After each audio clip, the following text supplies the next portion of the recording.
Thanks for that, Curtis. Well, the historic Helena area schoolhouse has moved to a new temporary home. MTN's Jonathan Ambarian looks at what's next for the Baxendale Schoolhouse.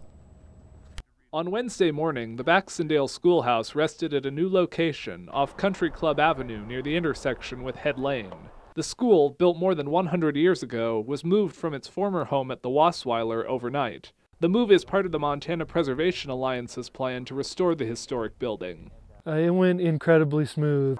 Temietti and Son House Moving of Whitehall lifted it off its foundation, then hauled it 3 miles to the new location. Organizers say they were lucky as they wrapped up the move before a snowstorm moved in. The weather was great all the way through. MPA leaders say they were impressed with how efficiently the movers worked. They didn't even take the windows out. That's how smooth of a ride it had, that it didn't even flex enough to crack glass in the windows.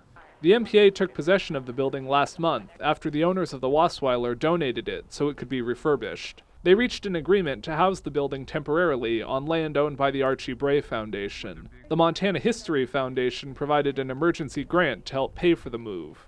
In the coming weeks, a temporary foundation will be built for the schoolhouse. In the spring, work will begin to convert it into a preservation training center. MPA will use the building to teach classes on how to restore historic structures. It's a unique event to be involved in, and it's such a beautiful thing to see this moving down the road. Just very hopeful that this schoolhouse will continue to teach people for generations to come.